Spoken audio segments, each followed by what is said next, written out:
तब अख़मीरी रोटी का पर्व निकट आया, जिसे फसह का पर्व कहते हैं।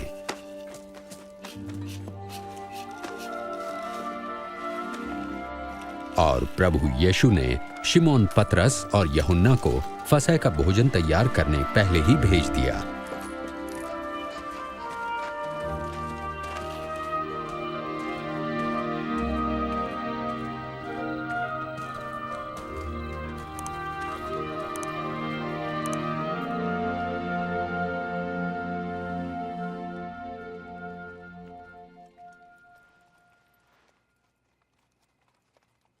मेरी बड़ी इच्छा थी कि दुख भोगने से पहले ये फसह का बोझ तुम्हारे साथ खाऊं।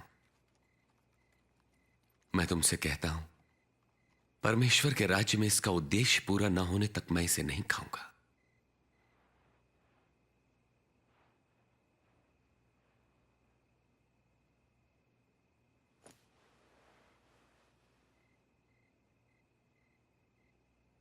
धन्य है आप प्रभु परमेश्वर, सृष्टि के मालिक, जो अंगूर की बेल पर फल लाते हैं।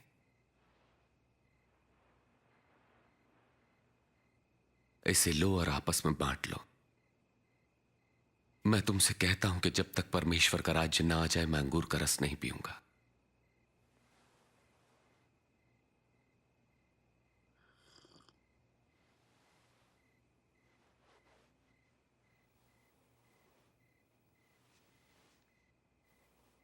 धन्य है आप प्रभु परमेश्वर, सृष्टि के मालिक, जो धरती पर अन्न उपजाते हैं।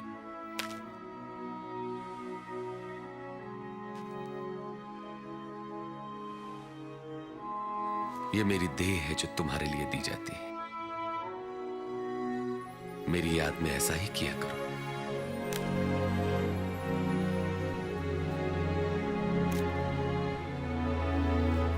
यह प्याला मेरे लहू में नई वाचा है, जो तुम्हारे लिए बहाया जाता है।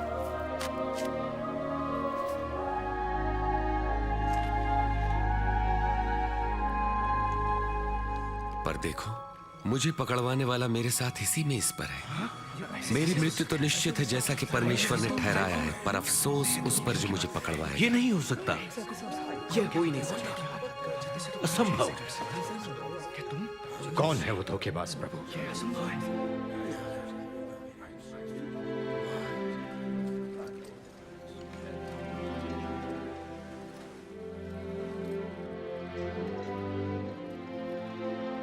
तुम में सबसे बड़ा सबसे छोटे की तरह बने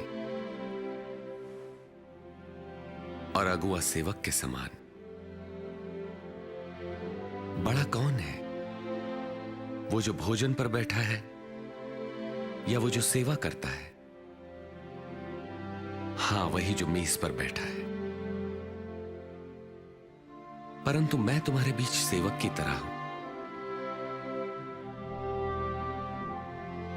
मेरी सभी परीक्षाओं में तुम मेरे साथ रहे, और जैसा मेरे पिता ने मुझे राज्य करने का अधिकार दिया, यह अधिकार मैं तुम्हें देता हूं। तुम मेरे राज्य में मेरी मेज पर भोजन करोगे, और तुम सिंहासनों पर बैठकर इज़राइल के 12 गोत्रों पर राज्य करोगे। तब तो कोई धोखेबाज नहीं। शिमोन, शिमोन, सुनो, शैतान तुम सबकी परीक्षा लेना चाहता है कि अच्छे को बुरे से अलग करे, जैसे किसान गेहूं को भूसी से अलग करता है।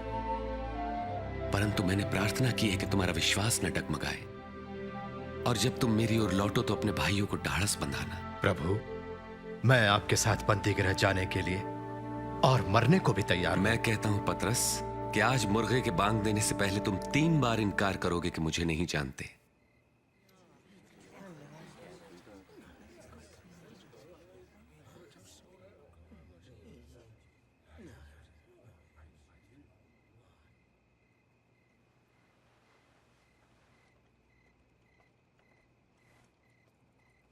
मैंने तुम्हें बिना बटुए, झोली और जूते के भेजा तो कोई कमी हुई? नहीं, कोई कमी नहीं।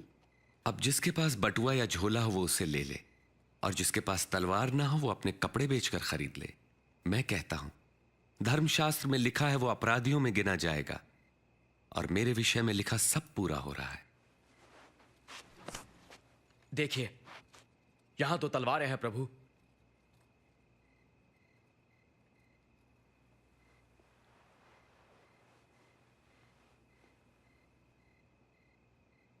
बहुत है। और प्रभु यीशु से छुटकारा पाने के लिए धर्म गुरुओं की एक सभा हुई। तब शैतान यहूदा इस्करियोती में समा गया, जो 12 शिष्यों में से एक था। उसने धार्मिक गुरुओं के साथ मिलकर प्रभु यीशु को पकड़वाने का षड्यंत्र रचा। प्रभु यीशु प्रार्थना करने यरूशलेम से जैतून के पहाड़ पर गए।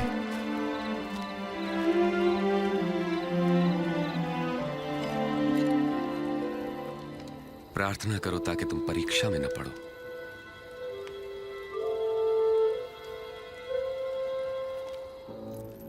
यहूदा इस्करियोती ने केवल 30 चांदी के सिक्कों के लिए प्रभु यीशु से विश्वासघात किया। प्रभु यीशु जानते थे कि मानव जाति के पापों के लिए उनके प्राण देने की घड़ी आ पहुंची है, और वे प्रार्थना करने लगे।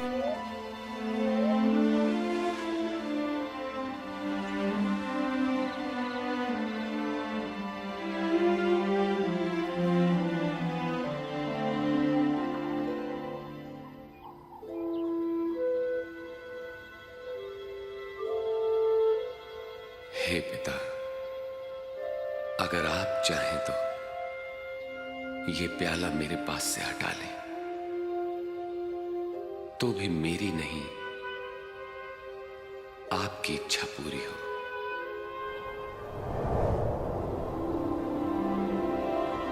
और प्रभु यीशु को सामर्थ्य देने के लिए एक स्वर्गदूत प्रकट हुआ, और उनका पसीना लहू की बड़ी बड़ी बूंदें बनकर भूमि पर गिर रहा था।